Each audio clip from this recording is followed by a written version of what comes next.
So I think virtually anyone can solve the Rubik's Cube blindfolded. And I know that's a bit of a bold statement to make, and I might be a little bit biased myself, but I definitely don't think it's as hard as it looks, even though I'm not going to say it's easy or anything. But I just wanted to break down some misconceptions that people likely have of it, and yeah, here we go. Misconception 1, we use cited methods. So here is a video of me attempting the scramble that I got on my world record Rubik's Cube blindfolded single, but with my eyes open. Oh my god, I actually did cross +1. That's a lot better than I expected. So as you can see, the cube is mostly still a scrambled mess. But why is that? Well, you see, for the blindfolded method, we're solving, or even using the beginner's method, you're essentially solving one piece at a time, and pretty much everything else on the cube is unaffected. And for the advanced method, that'd be 2 pieces. But on the other hand, for a cited method like C-pop for instance, which a lot of people use, if you were to do it blindfolded, you'd have to track pretty much every single piece and where every single piece goes after every turn. So going back to that video I showed you before, if you look at all the other pieces on the cube that aren't solved, they've like all moved around and are completely different. On the other hand, if you compare these 2 pictures, all the corners in the second picture are in the exact location as the first one, notably the 3 reds and the yellow on the top face. I mean, not to say that solving the cube with a cited method blindfolded is impossible, but it'd probably take you like an hour to memorize, and in competitions, the memorization time is counted in the final time as well. So in the case of my world record, that took about 7.5 seconds.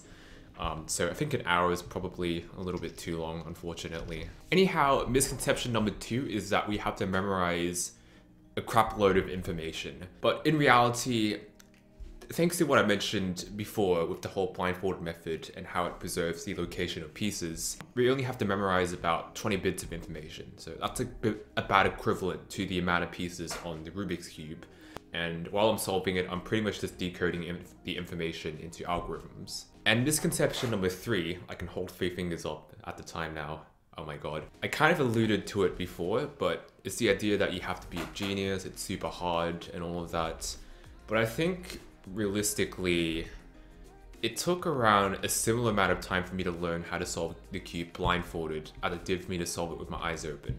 Like, I mentioned this on Rubik's Fast Friday, I think. If you're someone that's into cubing already, which I'm guessing you are, based on what I've seen from the comments, you should view blindfolded solving kind of like how you did cubing in general before you knew how to solve a cube. So, like a non-cuber views cubing, like people that could solve a cube, even in like, I don't know, 1 to 2 minutes, is like, oh my god, this is so impressive, wow, you're a genius. And then they go to actually solve the cube and they're like, oh, it's not that bad, you just follow like the sequence of instructions, memorize a few algorithms here and there, and yeah, it's not that bad.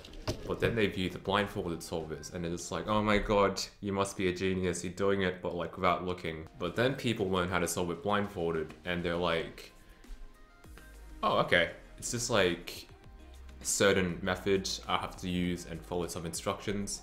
Admittedly, it's harder, of course, because you're blindfolded, and if you make one mistake, then you kind of have to start all over. Although, to be fair, when solving it with your eyes open, that happened to me a lot of times as well. Like, I'd get to the last 2 or so steps, I'd do a wrong move, and then the whole cube would be scrambled again. So there is a cited equivalent as well, to be honest. But yeah, going back to the whole can't solve a cube to solving a cube with your eyes open to solving the cube blindfolded thing, it took me like a week to learn both of them. So learning to solve the cube with my eyes open, I just took things step by step and learned it over the course of a week. Going from learning how to solve the cube with my eyes open to blindfolded, that actually took around a week as well. Like, maybe some people still have that whole genius idea in their head, so they assume it'd be longer, but it took a similar amount of time. So that's about it. I hope you learned something from this if you were on the fence about trying out blindfolded solving, or if you have a friend that's on the fence about trying blindfolded solving, just share this video with them and just convince them and get some more people to join the blind club. But anyhow, if you liked this video, be sure to like it, subscribe for more hot content and stuff. Goodbye.